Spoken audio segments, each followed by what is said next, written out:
Olá, boa tarde. Seja muito bem-vindo a mais um episódio do Veredito, o lugar onde a justiça humana encontra princípios até na palavra de Deus. E se você está nos ouvindo hoje, nós teremos um episódio gravado, mas você pode agora deixar a sua curtida, encaminhar o link deste vídeo no grupo da faculdade, no grupo da família, no grupo do trabalho, no grupo da fofoca, aquele grupo que você tem, que olha, tema curioso. Vamos lá aprender? Porque o tema de hoje é sobre pensão alimentícia sem mistérios. E para falar sobre esse tema, eu trouxe uma pessoa maravilhosa. Ela gosta de trabalhar no direito civil. E por que eu sei disso? Porque eu fui aluna dela. Está aqui comigo a doutora Cláudia Silvestre. Seja bem-vinda, doutora Cláudia. Se apresente, diga aqui para os nossos ouvintes quem a senhora é, de onde a senhora veio, para onde a senhora vai, com quem a senhora trabalha. Primeiramente, boa tarde a todos, né? Gostaria de expressar minha satisfação. Eu sempre digo que, enquanto professora, conhecimento bom é conhecimento compartilhado. Então, quando surgiu a oportunidade de nós tratarmos a respeito do tema, né, de direito a alimentos sem mistério, ou seja, pensão alimentícia, de pronto eu logo quis vir falar, né, e dizer também da minha satisfação de ter aqui agora, né, uma ex-aluna e agora colega, advogada, né, Olha aí. doutora Letícia, que está aqui brilhantemente fazendo esse trabalho, trazendo a informação jurídica, que é de suma importância, e dizer a todos os ouvintes, né, que da importância do conhecimento jurídico, não só na área do direito civil, enquanto especialista que sou, mas em todos os segmentos do direito. Pronto. Olha aí, vocês já ficaram sabendo que a doutora Cláudia, ela é especialista em direito civil. E hoje ela também está ali trabalhando na Escola Superior da Advocacia, aqui em Roraima, né? Representação em Roraima, que é a escola que promove cursos para advocacia, né? Capacita os advogados. E ela é uma advogada de quantos anos de carreira, doutora? Nossa, Letícia, fizeram essa pergunta recentemente, né? Eu vou aí, o quê? 15 anos de advocacia já, Olha né? só. Mas na área da docência já são quase 20 anos, né? Que eu ministro aulas e nós estamos lá realmente na direção da Escola Superior de Advocacia, ESA, né? Que é vinculada ao AB Roraima, e temos oportunizado o público geral, que é a advocacia, mas principalmente o advogado iniciante, com capacitações, treinamentos, palestras, não é? Que vão trazer aí mais conhecimento para que possam exercer de melhor maneira a questão, né, do ofício da advocacia. Pronto. Então, você, jovem advogado que está nos acompanhando, que nos acompanha e ainda não conhecia, não ouviu falar da ESA. É, a ESA eu me lembro muito daquele do Exército, né? Que tem um Isso, concurso da ESA, não tem? Alguma isso. coisa assim. Mas a ESA, a Escola Superior da Advocacia, é uma oportunidade ímpar. Lá tem pós-graduação também, né? Na verdade, a gente não está disponibilizando ainda no local, mas a gente está tentando trazer. A ESA Nacional, sim, Sim. tem, né? Então, eu convido ao público, de modo geral, a acompanhar, né, a Escola Superior de Advocacia. E bem lembrado, muita gente confunde a ESA com essa questão do Exército, tá? E, na verdade, a ESA é a abreviação da Escola Superior de Advocacia aqui, do estado de Sim. Roraima, né? Mas nós temos a ESA Nacional, sim, tá? Pronto. Então fica aqui a chamada. Se você tiver interesse em aprender, se você gostar de estudar, se você quiser se qualificar, lá na ESA você encontra essa oportunidade, né? E aqui eu quero começar a falar sobre pensão alimentícia sem mistérios. O meu primeiro contato com a pensão alimentícia não foi de fato pensão, foi alimentos, né? Uhum. Meu primeiro contato, uma questão na faculdade, doutora, alimentos gravídicos. E como nós vamos falar de pensão alimentícia, eu acho que nós podemos começar antes do bebê estar no colo da mãe, né? Vamos falar dos alimentos gravídicos. O que é? Como funciona o alimento gravídico? Por favor, doutora. Excelente pergunta, Letícia, porque muitas pessoas, né, inclusive a grávida, ela tem muita dúvida com relação. Os alimentos gravídicos, eles, na verdade, são uma espécie de alimentos dentro da questão da prestação dos alimentos, e eles são devidos em razão de a mulher estar grávida e ela necessitar de cuidados, né? É a questão do pré-natal, é a questão da alimentação, inclusive para as mães que estão ouvindo, a vestimenta, a mãe precisa investir em vestimentas, afinal, o corpo vai sofrer transformações, então é preciso garantir aí que ela tenha, né, essa pensão. Tá? E aí o pai não entende porque ele pensa que a pensão é devida para o bebê quando nasce, mas a gente está falando de nascituro de vida que se encontra no ventre da mãe e precisa de proteção também. Então, aqui a gente tem um momento que é o momento do juridiquês, né? Quando surge alguma palavra que talvez seja difícil para o público, e vamos falar sobre o nascituro, né? Vamos lá para o primeiro artigo do Código Sim, Civil, a do gente vai falar, nascituro. né? Quando a gente fala de nascituro, significa dizer que o bebê não nasceu ainda, se encontra no ventre, na barriga da mãe. E aí parece estranho. Ah, não nasceu ainda, vou ter que pagar a pensão alimentícia? Vai. Se houver necessidade e a mãe, enquanto grávida, ingressar com pedido de pensão alimentícia e, no caso, alimentos gravídicos, ela terá direito, sim, constatada a necessidade. Pronto, então, estou grávida, não estou mais acompanhando, não estou mais acompanhada, né, do pai da criança, e terminamos antes ou durante, ou, né, estou grávida. Tenho que comprar cosméticos, porque a gente sabe que tem muitos óleos, tem muitas pomadas que a mulher tem que passar. Tenho que comprar roupa, como a doutora falou, e tem a questão dos medicamentos. Hoje em dia tem algumas gravidez, meu Deus, como que fala o plural de gravidez? Peraí, gravidez, vou deixar gravidez. A gente erra também, gente, vamos ser sinceros. Quando a gente tem essa gravidez e essa gravidez é uma gravidez que depende de medicamentos, como por exemplo, hoje a gente vê aquelas injeções que às vezes a mulher tem que tomar durante todo o período. Tá bom, isso vai entrar em alimentos gravídicos, né? Pode ser que sim. Sim, pode, porque a questão da suplementação, tudo quando é justamente o que eu acabei de explicar. Vai depender do caso concreto e da necessidade. Então, a gente sabe que gravidez não é doença, mas em certas situações a mãe, né? Pode haver uma questão de comorbidade, que comorbidade significa alguma doença, uma pré-doença existente, e aí com a gravidez essa doença ela se apresenta, digo, os sintomas. Então, a mãe precisa de um cuidado maior. Você volta a dizer, a questão do cuidado com o corpo, a questão do cuidado com a alimentação, com a vestimentos, medicamentos, a suplementação, como você falou, tem mãe que ela baixa muito o peso, então ela tem um peso muito maior que vem desenvolver a diabetes. Então, tudo isso tem que ser observado. Mas, além disso, enquanto especialista na área da família, não é? Porque além de professora de Direito Civil, eu me especializei na área família, gênero, e logo em seguida eu me especializei em criança, adolescente e idoso. E, recentemente, eu me especializei em uma área nova que é saúde da família, porque nós precisamos entender como estão a saúde das nossas famílias, né? Eu também sou socióloga, então, como socióloga, eu faço um estudo a respeito da evolução, tanto na questão social como na questão jurídica, e quanto o direito precisa evoluir para alcançar as nossas famílias. Mas, voltando ao tema, a mãe que precisar e comprovar a necessidade, mas surge um problema. O pai às vezes se nega porque ele alega que não tem certeza que é o pai. Né?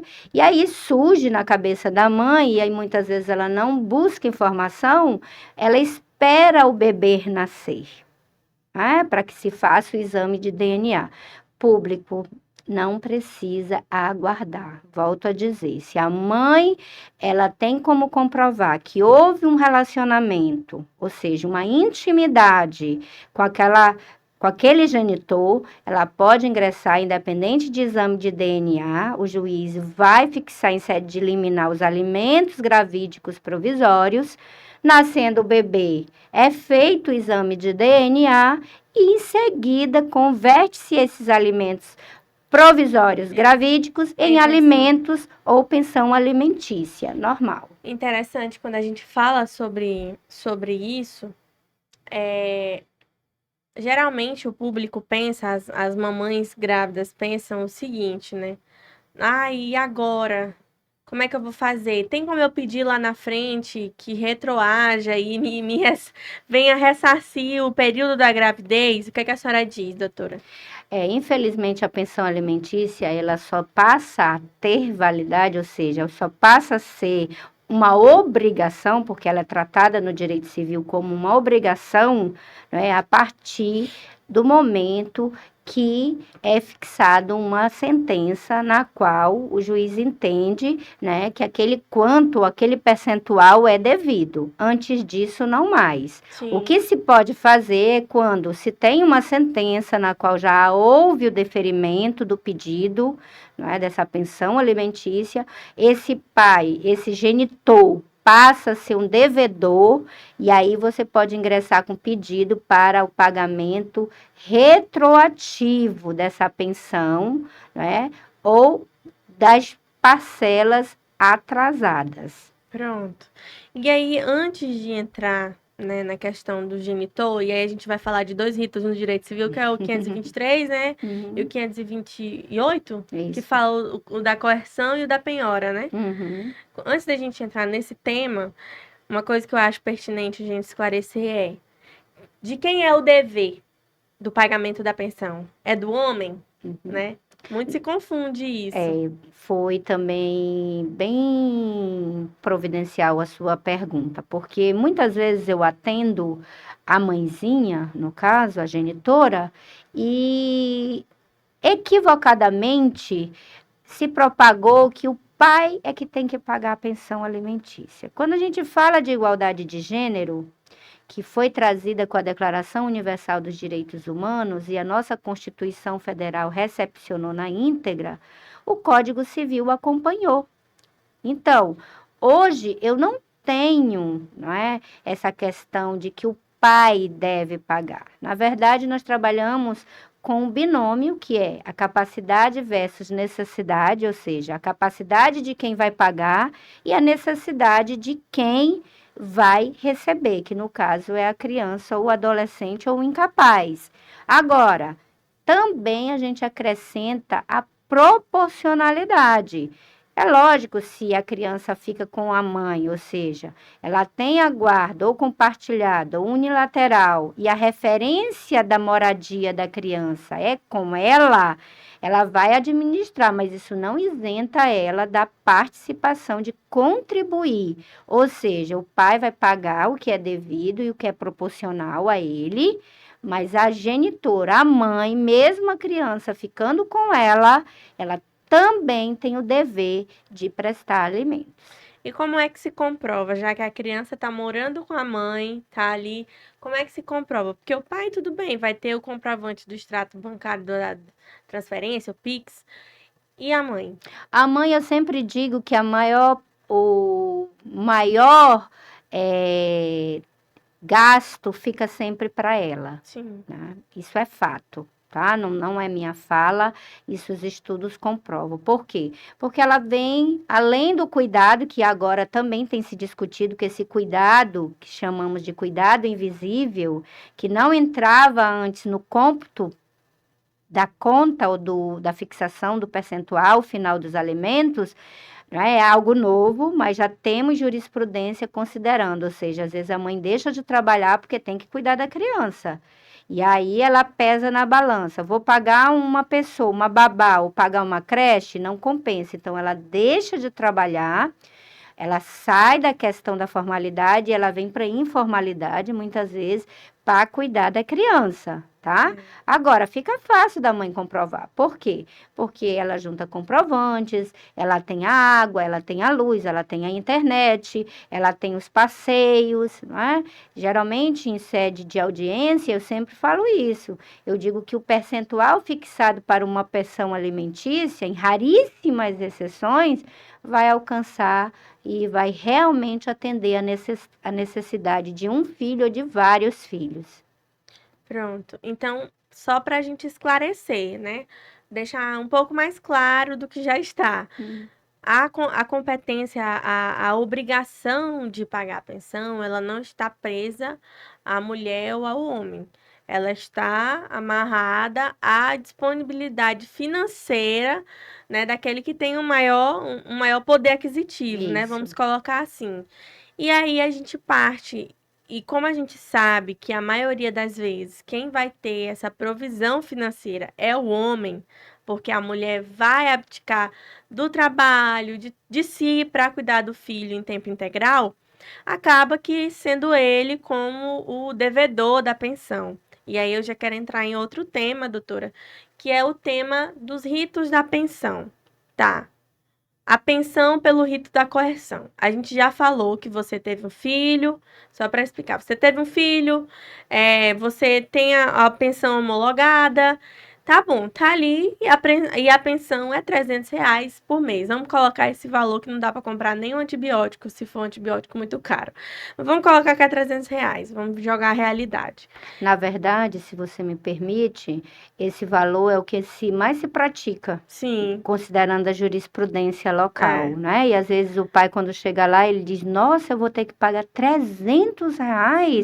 E aí eu falo, R$ 300 dividido por 30 dias, dividindo novamente por 3 refeições ao dia e considerando uma criança, a mãe vai ter R$ 3,33 para cada refeição.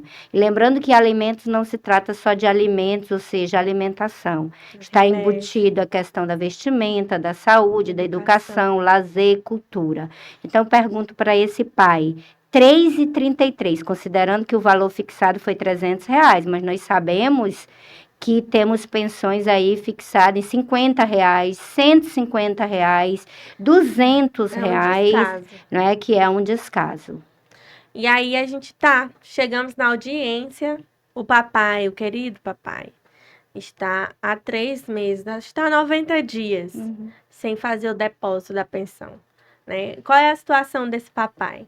Na verdade, mudou, né? A questão agora é que basta uma pensão devida, ou seja, um mês devido, a mãe já pode ingressar, informar, né, que houve o inadimplemento, ou seja, não houve o pagamento, e aí para que se proceda a execução, que a gente chama o termo correto jurídico, a execução, né, daquela sentença que ora foi proferida anteriormente, fixando o valor devido, e esse pai tem que providenciar o pagamento, porque senão, inicialmente, vão acontecer, né, as questões das consequências jurídicas pelo não pagamento. E como consequência, a senhora quer dizer? E aí nós temos várias, né? Nós temos a questão, e muita gente não sabe, que é a penhora, né? O bloqueio de valores, a questão do lançamento do nome desse pai devedor nos órgãos de proteção de crédito, que seria a questão do próprio Serasa, né? E também, como forma e medida mais gravosa, a pensão, a prisão, né? Que é a forma mais gravosa e a única prisão civil, né, existente no nosso código. A gente sabe que a pensão, ela é atualizada, né? Ela precisa ser atualizada ali anualmente, via de regra. Eu tive um caso, doutora, primeiro caso de pensão. A mãezinha chegou, o pai estava há 3 meses, né, devendo o valor da pensão. E desses 3 meses, já fazia cerca de 10 anos que ele não atualizava o valor da pensão. Então, o que O advogado, ele tem que ser esperto, né? Vamos e convenhamos. O que é que eu fiz com o colega sócio da época? Nós pedimos os 3 últimos meses pelo rito da coerção. Uhum. Nós pedimos que ele fosse preso se não pagasse a pensão. Certo. E aí nós alcançamos êxito, porque esses processos, cumpre ressaltar que eles correm mais rápido, né? Criança tem prioridade. Uhum. E aí, certo. Só que enquanto o processo corria, nós estávamos fazendo o cálculo de todos os valores, desde a homologação da pensão com a atualização monetária anualmente, o que nós chegamos a um valor de cerca de R$ 38 mil. Uhum. E aí esse papai pagou os 3 meses atrasados. Quando pagou os 3 meses atrasados, o que que o oficial bate na porta dele? Uhum. R$ 38 mil de pensão para pagar. Aí ele correu da sala para a cozinha e aí que entra, né? Nós tivemos que pesquisar os bens dele A penhora. para a gente poder penhorar, porque aí seria já pelo rito da penhora. Isso. E nós encontramos um trator que ele tinha no nome dele e esse trator serviria para pagar, né? Parcela, né, de 38 mil. E eu pergunto para a senhora, qual o caso mais absurdo assim que a senhora já viu de pensão? Porque isso para mim, assim, a mãezinha chega, né, geralmente simples, e aqui já para os advogados que estão ouvindo, a mãezinha chega aperreada, porque a filha às vezes precisa de um medicamento, uma coisa, e essa mãezinha tinha 2 filhas, e quando ela sai do meu escritório pensando assim, rapaz, são 38 mil que ele deve para as minhas filhas. Aí ela falou assim, meu Deus, eu vou pagar a faculdade da minha filha. Né? Que coisa. Pelo menos já dá para segurar as pontas até ela conseguir um emprego. E eu queria saber da senhora, porque é isso que é a prática da advocacia. São essas surpresas. Na verdade, muitas vezes na sala de aula, os alunos me perguntam e acreditam que o direito é um ideal de justiça. E eu falo e digo, gente, dentro do direito vocês vão se deparar com injustiça também, né? Por quê? Porque o direito ele só vai até onde ele pode ir. A grosso modo, eu estou dizendo que se não houver uma comprovação e, infelizmente, a gente não tiver como demonstrar para o juiz, né, que aquele pai, ele tem renda, que aquele pai, ele... Muitas vezes a mãe chega para a gente e fala assim, não, mas ele tem bens, não, mas ele tem renda, não, mas ele... Quando a gente vai verificar, não tem nada no nome dele. Mas tem a mãe. Não tem, ele não tem patrimônio, ele não tem renda, não é? Então, hoje muito tem se discutido a teoria da aparência, mas para se levar em juízo a teoria de aparência, eu tenho que também fazer uma produção de provas consubstanciais. E o que significa provas consubstanciais, professora? Provas sociais, print, que esse pai leva uma vida, no Instagram, Facebook, TikTok, que ele frequenta bons lugares, que ele dirige muitas vezes um veículo que muitas vezes não está no nome dele, mas você comprova e você faz um relato, um histórico, que o veículo é todo o tempo de posse dele. Tá? Então, na verdade, o que causa indignação, enquanto profissional, que você me perguntou, e o que mais me indigna é isso. Porque a gente tem que entender que criança não pede para nascer. Filho é responsabilidade. Existe um princípio, que é o princípio da responsabilidade parental.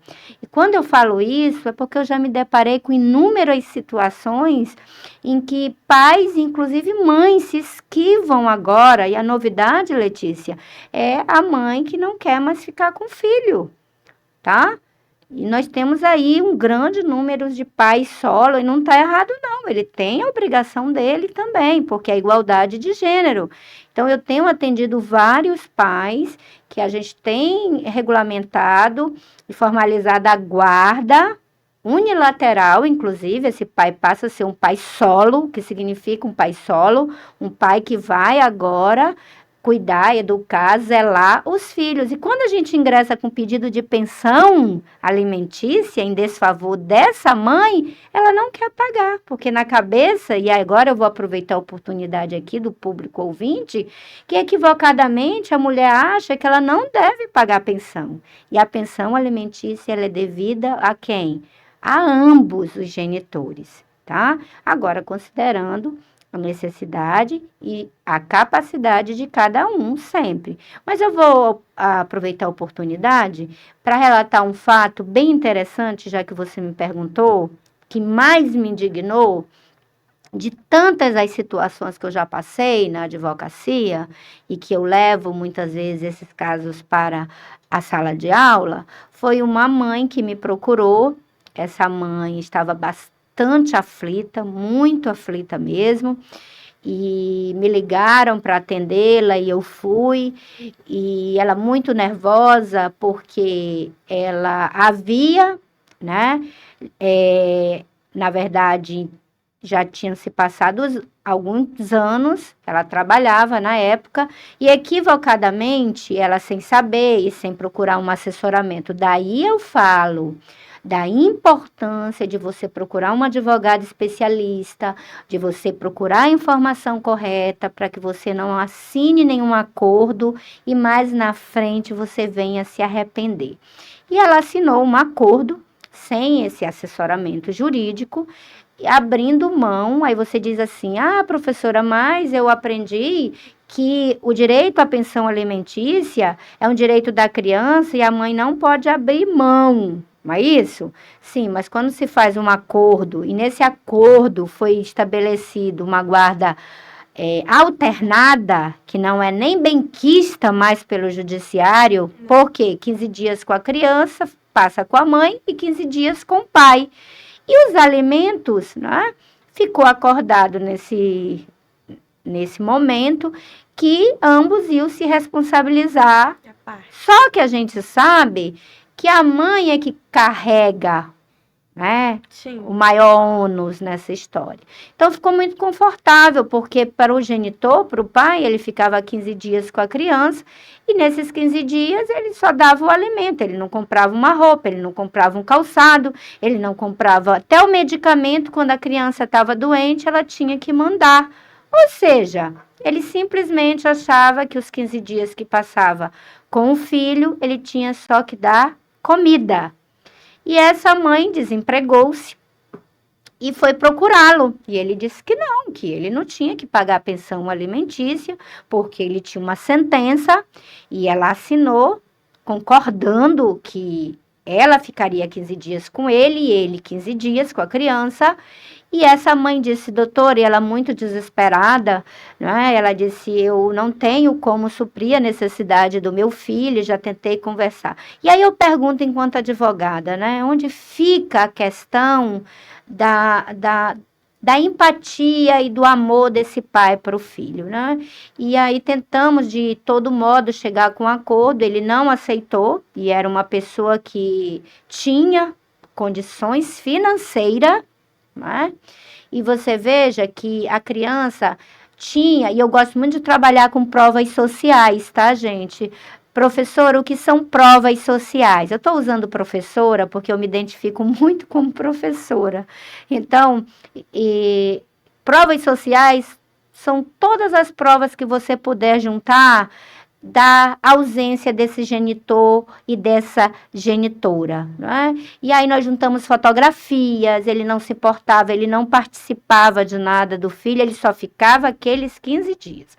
E aí a criança não tinha um chinelo, a criança tinha as roupas íntimas rasgadas, e aquilo me deu uma indignação tão grande que ela pegou e disse assim: doutora, eu não tenho como arcar com um advogado. Eu disse: não se preocupe.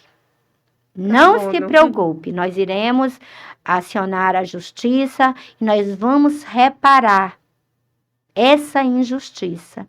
E logramos êxito, né? Tivemos audiência, ele muito revoltado, inclusive, e nós comprovamos, né? Daí a importância de nós fazermos uma boa produção de provas, e ficou claro para o Ministério Público e para o próprio juízo julgador que a criança necessitava de cuidados, né? E de assistência material, que é a pensão alimentícia. e o juiz deferiu um quanto, e ele tinha uma condição razoável, confortável, e ele ficou muito revoltado com o valor fixado, para vocês terem uma ideia, não é? E na hora ele já externalizou que não queria mais a guarda e não queria conviver com o filho. Então, isso botou para fora aquilo que já era. E eu só chamei minha cliente, ela muito nervosa, pedi um tempo de 5 minutos para conversar com ela e saímos de lá com a pensão e ela saiu com a guarda unilateral, que foi o melhor para aquela criança.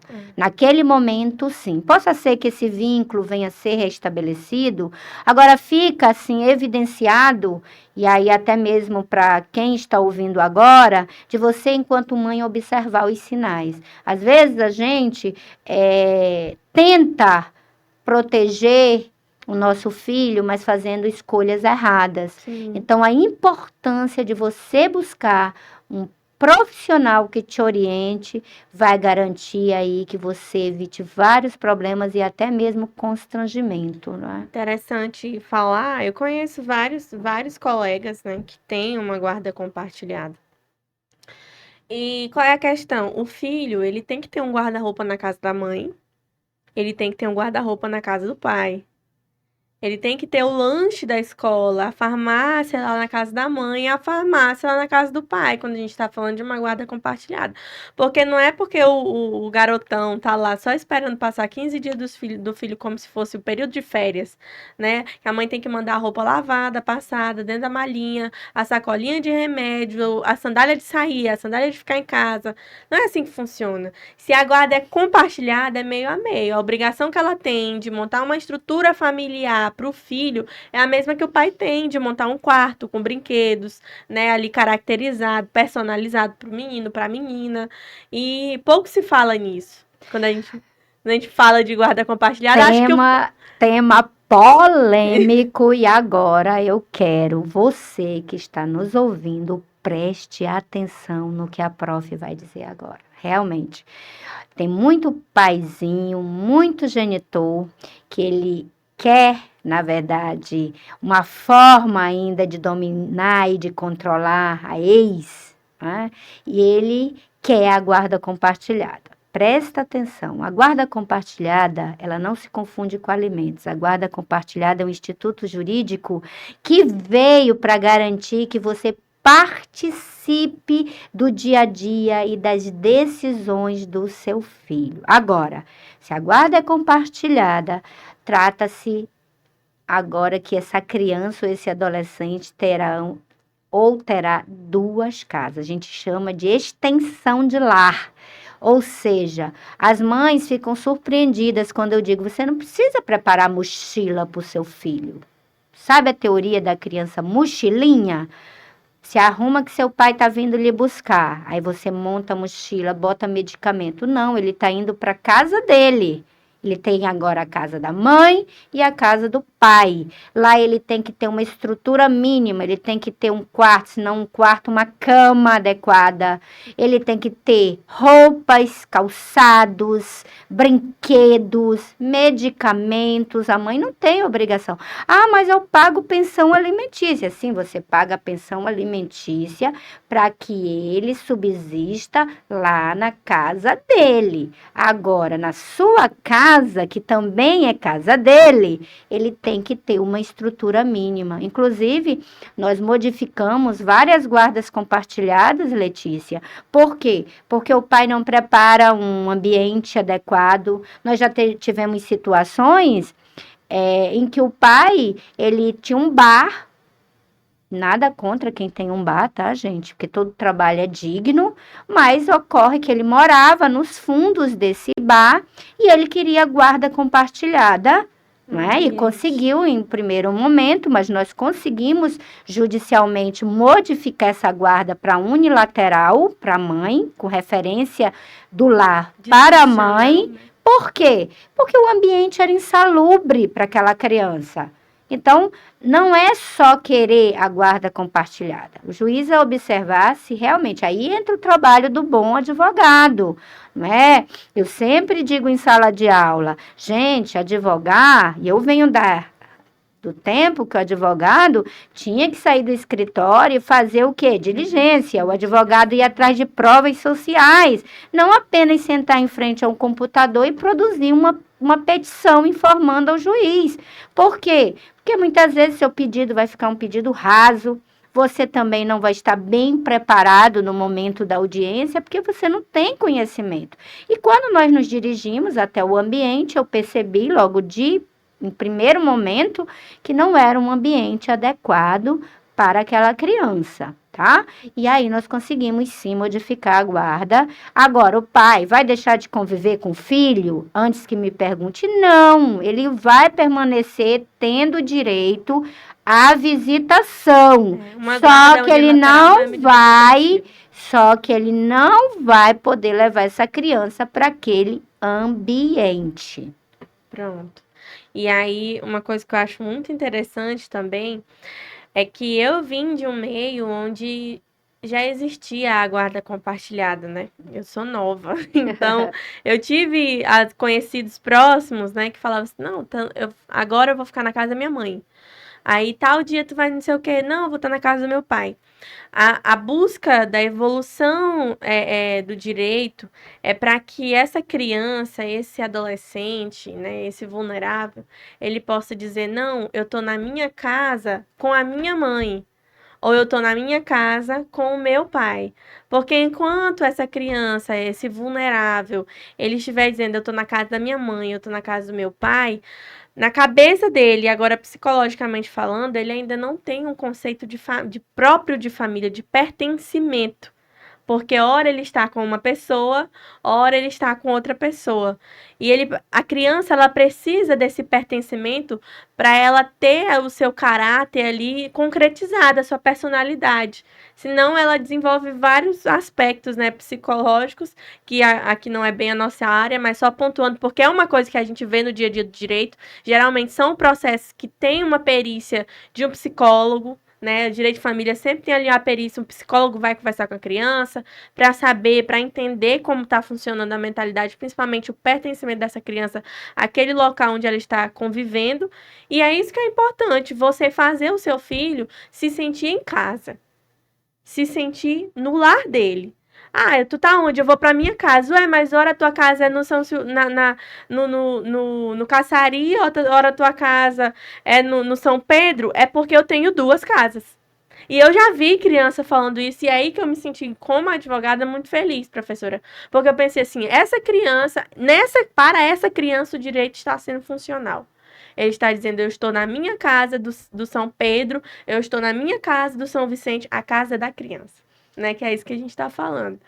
Quando eu presto assessoramento ou para o genitor ou para uma genitora, eu sempre busco sensibilizá-los da importância de eles entenderem os institutos jurídicos. É a explicação da questão da guarda, é a explicação da pensão alimentícia e principalmente a questão do respeito mútuo.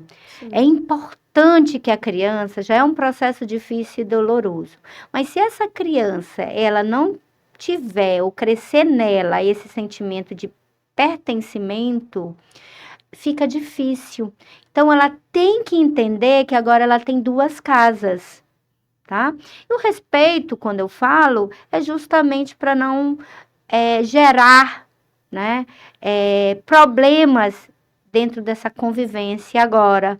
Por quê? Não adianta a mãe educar de uma maneira e quando for para o pai... Então, por isso que eu falo, eu digo, gente, vocês querem guarda compartilhada? Então, sentem, conversem. Não é preciso mais, o relacionamento acabou, mas vamos tentar enfrentar de uma melhor maneira possível. O direito de família é um direito especial. Tanto que a vara da família é uma vara da família especializada, já começa daí. Por quê? Porque eu não vou tratar, viu, Letícia, só da questão jurídica ou matéria de direito instrumental, material. Eu vou tratar de sentimentos. E muitas vezes, no fim de um relacionamento, por mais que não exista mais sentimento, mas restam ainda mágoas, raiva, rancor. Que não precisa ser não é? descontado na Que criança. não precisa ser descontado na criança, ou na mãe da criança, ou no pai da criança. Sim. Porque muitas vezes o que a gente percebe é que o casal se utiliza, tá, da criança, que aí é o exemplo agora que a gente está se discutindo, da própria violência vicária, se vingar do filho para atingir o outro, ou a própria alienação parental, Eu já né, ia tocar na para alienação dificultar, né, ou tumultuar o processo. Aí fica bem complicado da gente avançar. E quando a gente fala de alienação parental, né?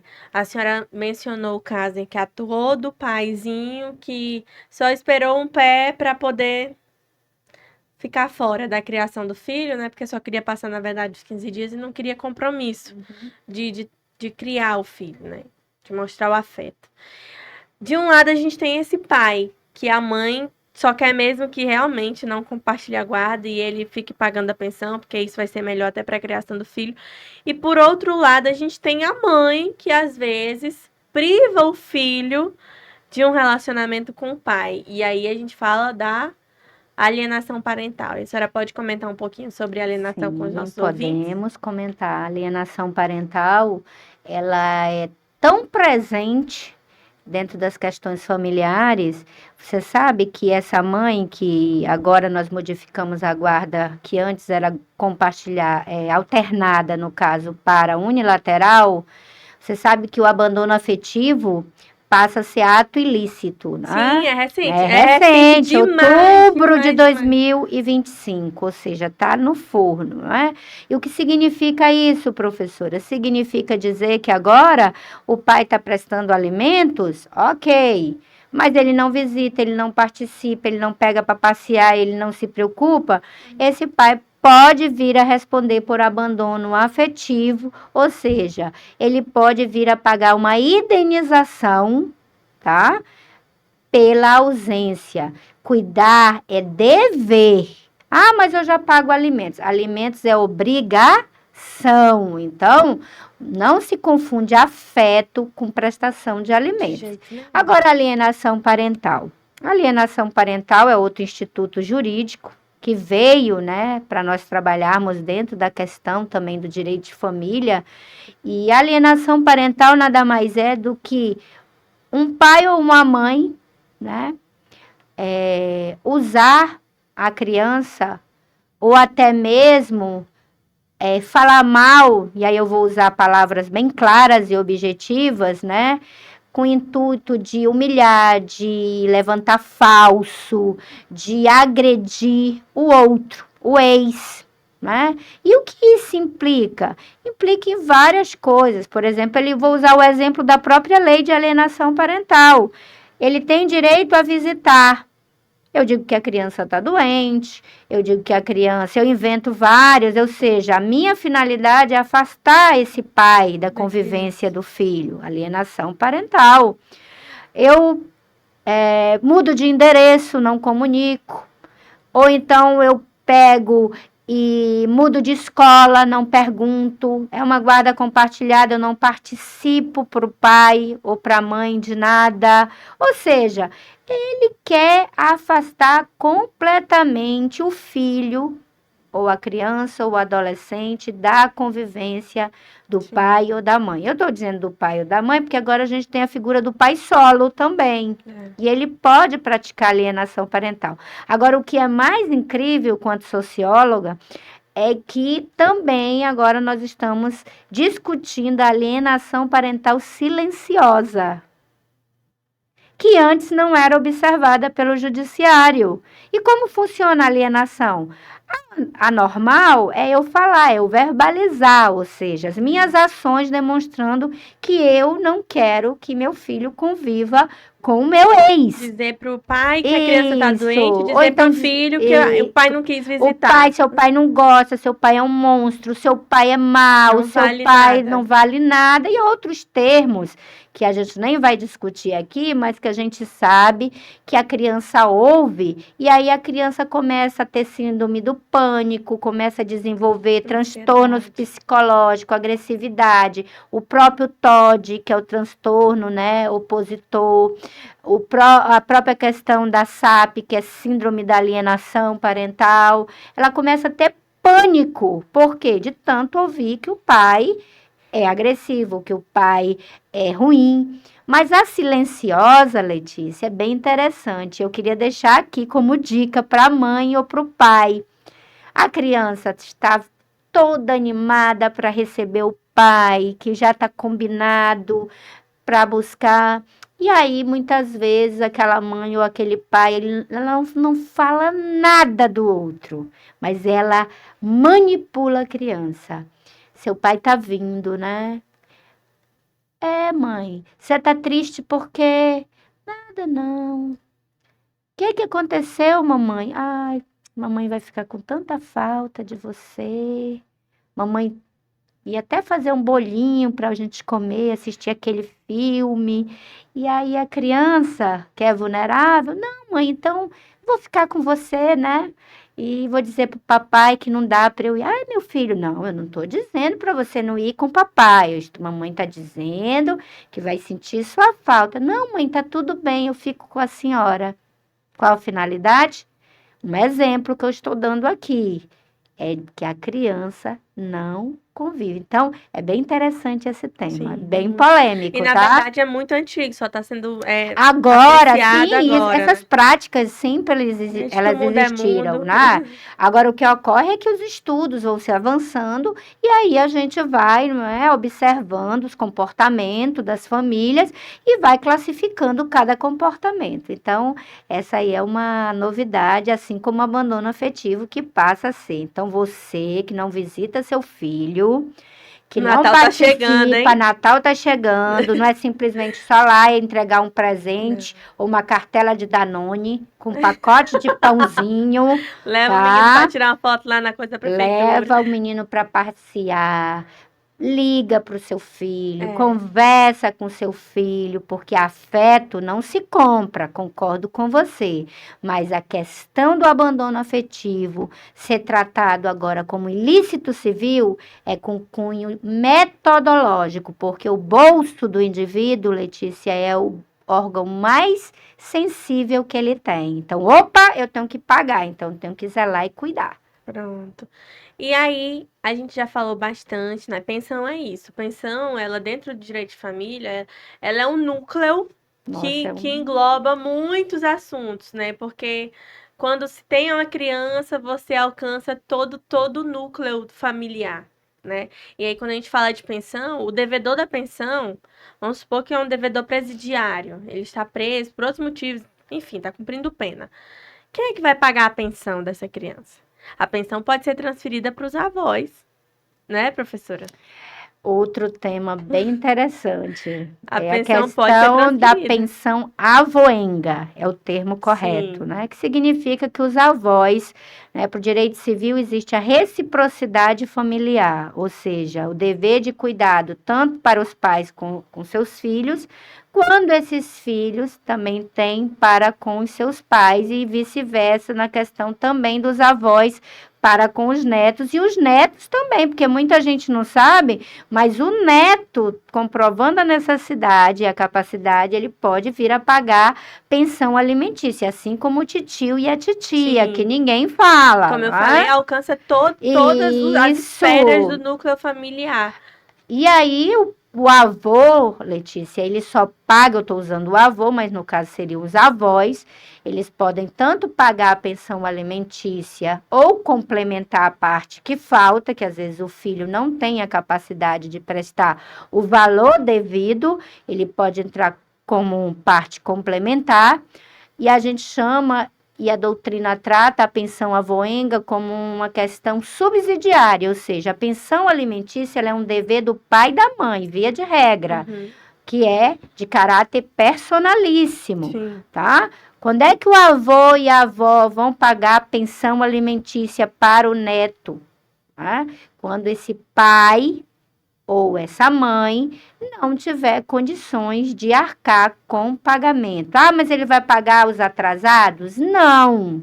Os atrasados você vai se resolver, já falamos, pelo rito da correção ou pelo rito comum, né, de cobrar as pensões atrasadas. Agora, esse avô ou essa avó, né, o juiz entendendo que eles devam prestar alimentos ou pagar pensão alimentícia, a obrigação vai nascer a partir do proferimento da sentença que julgou procedente o pedido.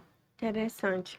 E aí a gente falou sobre a questão do abandono afetivo, né? Sobre a questão do pai que não pode pagar. Eu lembrei, eu tive um caso que a mãezinha falou assim: não, mas ele é peão. Ele não tem nada no nome dele. Até o Pix da pensão, quem faz é a mãe dele. Ele é peão, peão. Aí eu disse: não tem problema. A gente tem a prova de que a avó da criança tá pagando a pensão pelo pai. Então, se ele não puder, tem a avó. A gente não se preocupe, que pra vida só não tem jeito pra morte. E aí a senhora tava falando, professor, e eu tava pensando num ditado popular, né? A grosso modo diz assim: quem pariu, Mateus Quimbale. Gente, não é assim no direito civil. No direito Não é civil, assim. atenção, no direito civil não é assim. Se o pai e a mãe não pode pagar, ou todo, ou em parte, quem vai pagar a conta é você, avô ou avó. Vai puxar toda a árvore genealógica aí. Isso, né? E aí a gente falou sobre o começo, que a pensão ela pode ser, na verdade, os alimentos, eles podem ser pedidos desde a gravidez, né? Que é o direito do nascituro. E aí pode ser na frente homologada como pensão alimentícia mesmo. E aí, qual é o prazo para encerrar essa pensão? A gente já está chegando perto do final, mas acho que dá para a gente chegar no final da pensão alimentícia. Qual é o prazo final para se pagar uma pensão alimentícia? Realmente é um tema, assim, vasto, é um universo, não é? Aqui nós falamos só o básico, não é? Porque entrariam ainda o ex, companheiro ou cônjuge, o ex também, não é? Mas em se tratando de exoneração de alimentos, ou seja, o pai não ter mais o dever de pagar os alimentos, via de regra é quando você completa a maioridade, cessa-se o poder familiar com 18 anos completo, tá? Sim. Mas o que ocorre? O comprovada necessidade que você estuda, tá? O juiz pode estender esse pagamento até 24 anos. Inclusive, já temos até jurisprudências estendendo além disso, porque a pessoa formou, mas não significa dizer que de imediato ela vai ser absolvida no mercado de trabalho. Então, ela conseguiu comprovar a necessidade e o juiz permaneceu. E lembrando que o pedido de pensão alimentícia, ela só é afastada, ou seja, você só se exonera de pagar se você ingressar. Ela é deferida por sentença judicial e ela só é retirada também por sentença judicial, porque muita gente confunde com o benefício da pensão por morte, que é a INSS. Não tem nada a ver. Então, não tem nada a ver. Aqui a gente está tratando de matéria de direito civil, lá é direito previdenciário, direito de pessoas que contribuíram e que faleceram. Inclusive, a regra lá é diferente. Lá, o máximo que pode se estender é 21 anos e automaticamente se desliga com 18, não é? E no direito civil, não. Se o pai quiser ficar pagando aí para o resto da vida, ele vai continuar pagando. Então, você que paga a pensão, seu filho já terminou a faculdade, está inserido no mercado de trabalho, né? Fica a dica.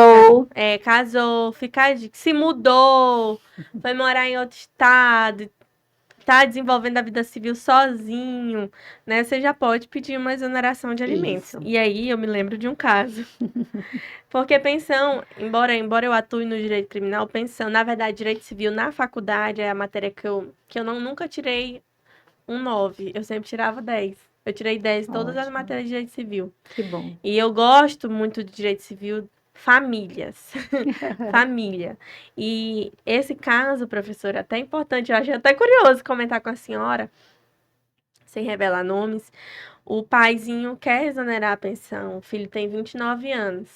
E o filho não quer, provavelmente. Aí o filho fazia faculdade, mudou de estado, tá com 3 anos na faculdade, que ele tá tentando transferir a faculdade para o outro estado, né? Porque quem tem boca fala o que quer. E aí ele disse também assim: ai, não posso. Pã, tá. O trabalho do advogado, como a doutora já falou, da velha guarda, é pesquisar, é investigativo. E eu gosto de investigar, então não tô tão nova assim. E aí eu fui pesquisar no portal da transparência do governo federal. E o filho, o alimentado, recebia BPC desde 2015. Por que ele recebia BPC? Porque ele alegou doenças, ele alegou é, autismo, bipolaridade, enfim, vários complexos, né, Uhum. psicológicos. E aí, pode acumular o pedido da pensão, pode acumular a pensão alimentícia com o BPC? Olha, tá quentinho. O STJ decidiu essa semana Sim, que realmente quem tem alguma incapacidade, e o autismo tá dentro, dependendo do grau, é lógico, e da sim. incapacidade, essa pensão alimentícia pode ser convertida em vitalícia. É a novidade que eu trago para você hoje, Pronto, eu já tá? sabia. Inclusive, é um caso complexo. É Eu um caso. acompanho diariamente, gente, a É, jurisprudência. Todos os dias, o trabalho da professora. Eu acordo às 5 da manhã todos os dias e o meu dever é acompanhar a jurisprudência. sim. Então, é novidade. Inclusive, também quero deixar a dica que se você paga informalmente uma pensão, ou seja, você nunca procurou o judiciário, você tem aquele na verdade, hábito de pagar a pensão todos os meses e quando você deixa de pagar, o juiz tem entendido que passou a ser obrigação, porque você, né? Aí a gente vai falar de surrete e suprétio, né? Não é a aula aqui, mas em outras palavras, eu vou dizer que você gerou a expectativa no alimentado de que você tinha capacidade, sim, de prestar os alimentos. Então, vai ser É, você que vai ter que comprovar em juízo que não que tem. não tem mais. Então, E, olha só a e responsabilidade. o interessante dessa ação é uma ação bem problemática. Inclusive, o juízo daqui declinou a competência por questões de territorialidade, porque os processos de pensão, eles tramitam na comarca em que o alimentado Isso é reside, regra. né? E aí o alimentado está residindo em outro estado. E com isso, o processo foi para lá. Inclusive, estou tentando habilitar É. lá no processo. O que que acontece? Uma das teses que eu levantei foi: se não há exoneração da pensão, por que não a curatela? Uhum. Por que que esse alimentado, esse indivíduo civil, que comprovou um laudo, né, de autismo, bipolaridade, enfim, outros que eu não lembro agora, ele tem dificuldade de viver, né, civilmente, ele tem dificuldade até mesmo de prestar um concurso público e ele tem que ter o seu horário reduzido, como que ele pode viver sozinho? Uhum. Como que ele pode administrar os seus bens sozinho? Né, que são pessoas vulneráveis ao vício, né? E aí, Uhum. para você, paizinho que não sabe, a curatela, e aí a gente vai falar de outro instituto, né, doutora? Tem que vir outro programa. A curatela, ela passa pelo banco do pai. Ou seja, o benefício, ele cairia no banco do pai, para o pai administrar a vida financeira do filho. Então, Uhum. é um caso Na extremamente verdade, complexo. o juiz pode entender, e aí eu vou dizer, né, para me adiantar, não considerar a sua tese, porque o objeto da ação é exoneração de Sim, alimentos. E antes do entendimento do STJ, eu já atuei em vários casos aqui que o genitor quis retirar e nós derrubamos. E o juízo aqui, jurisprudência local, inclusive, permaneceu com os alimentos em razão da incapacidade. é. Então, provavelmente você vai ter que discutir essa curatela em outro Sim, processo. não, foi uma coisa que eu adiantei com o cliente. Falei assim: olha, Isso. nós temos duas vias. Ou a gente vai conseguir a exoneração da pensão, porque é uma pessoa de 29 anos, Uhum, morando em outro estado, há 3 anos com a faculdade parada, que a gente conseguiu, pela carteira de trabalho, provar que está uhum. trabalhando, que recebeu o BPC. Então, é um pouco. o direito civil, ele é muito subjetivo, né? Isso. Então, a gente pode tentar, mas se nós É. não Eu conseguirmos, sempre porque falo para o cliente que tentar a gente tenta, é, pedir a gente pede, é, da melhor maneira possível, que também eu sempre falo, eu tenho muita responsabilidade, Letícia, com o meu cliente no tocante a dizer que, olha, isso não tem viabilidade jurídica, o que significa? Às vezes o cliente quer uma coisa e eu, observando a jurisprudência local, eu sei que nós não vamos lograr êxito, ou seja, está fadado ao insucesso o resultado daquele processo, e por uma questão de ética eu até me retiro. Eu digo, olha, eu não faço porque... Ah, por quê? Por causa que realmente não tem viabilidade jurídica. Mas você quer, a gente tenta, mas eu coloco no contrato, eu sempre coloco uma cláusula lá no contrato, que é uma ação de resultado e que, considerando a jurisprudência, já deixo até essa dica para você, que não é mais fadado ao insucesso do que ao sucesso. sim, Por quê? Porque ele esquece essa conversa toda que teve com você e vai dizer, eu lhe paguei e você não fez ganhou direito. e não fez direito. Não, mas isso aí eu também acho da Ah, mesma é. forma, fica muito bem esclarecido. Não, e eu sempre que- falo que o esclarecimento, É. ele evita a gente de muitos problemas. Né? Isso. E é bom. E eu disse, ó, lá na frente, porque é um caso que você pode não ganhar, deixei bem claro, né? Por conta, principalmente por conta dos laudos.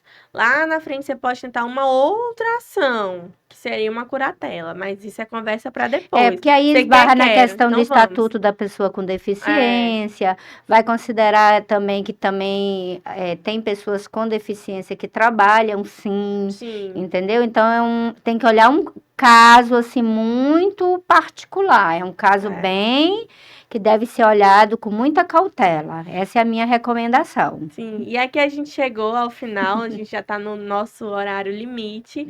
Eu acredito que foi uma conversa muito proveitosa, discutimos vários casos, porque discutindo casos, eu entendo é que você que está ouvindo, você vai olhar, conheço uma pessoa que passa por uma situação semelhante. E aí você pode estar contactando um profissional especializado para você não ter frustrações jurídicas, né? Isso é muito comum. É a questão que a doutora falou no final de deixar o cliente ciente do que pode acontecer. Isso é uma coisa que eu faço. Inclusive, já renunciei mandato, né? Por causa disso. Deixei claro o cliente. Não, então tá bom, então eu vou sair.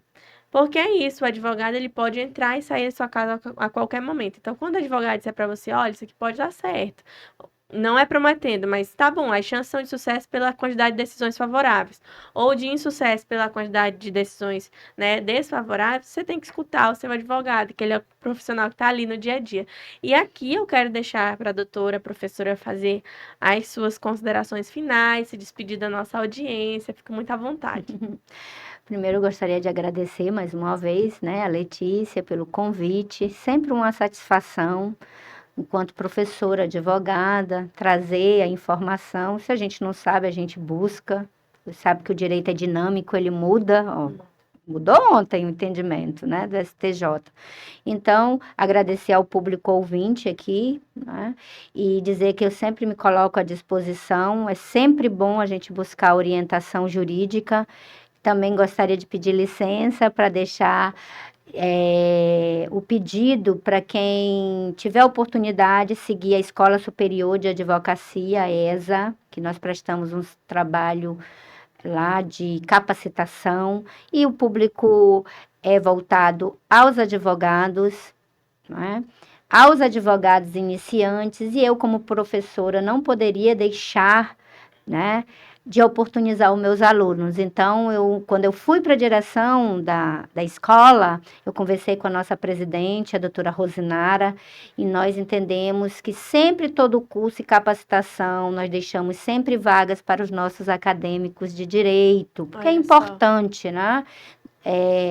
A nossa OAB é a OAB das portas abertas, então nós não poderíamos pensar diferente na nossa Escola Superior de Advocacia. Também, para quem não me segue, eu estou lá no Instagram fazendo um trabalho de divulgação. Todos os dias eu faço divulgação com relação à jurisprudência do direito civil. Depois a Letícia eu vou deixar com ela lá o @ do meu Instagram, justamente para garantir conhecimento, né? É um trabalho do advogado também. A gente tem que alcançar o maior número de pessoas com conhecimento. Eu sempre falo que é uma responsabilidade social, além do que eu amo a questão do direito civil. Quando eu entrei na faculdade, viu, Letícia, no primeiro dia eu já tinha certeza de duas coisas, que eu seria advogada e que seria professora. E logo em seguida eu me apaixonei pelo direito civil e são aí mais de 15 anos, né, atuando. Não sei de muita coisa, todos os dias eu aprendo. E a recomendação é que a gente sempre busque o conhecimento. O conhecimento, ele se agrega, ou seja, nunca ninguém sabe. Já dizia, né, a filosofia que não existe conhecimento pronto e acabado. Nós precisamos lapidar esse conhecimento. E assim na ciência do direito. Todos os dias é um exercício estudar direito. É isso mesmo. É, não como uma base pronta, mas eu tenho comigo que estudar é o maior exercício da humildade, porque é sentar reconhecendo que você não sabe, que você precisa aprender, né? E nós precisamos estudar todos os dias. Todos os dias ela diz que olha a jurisprudência, né? Dá uma consultada no IBDFAN, que é o site, o site do IBDFAN. E isso é um exercício da humildade, você reconhecer que você não sabe, que você precisa aprender e você se coloca no seu lugar, né? Isso não dá lugar à soberba, ao orgulho. E isso é muito bom para o nosso crescimento pessoal, social. E eu quero deixar isso para você que está nos ouvindo. Qualquer dúvida, né, quanto à pensão alimentícia, a doutora disse que eu poderia deixar o Instagram dela, é adv.claudiasilvestre e o meu é a.leticia_barros. E eu te espero aqui no nosso próximo programa. Tchau, tchau.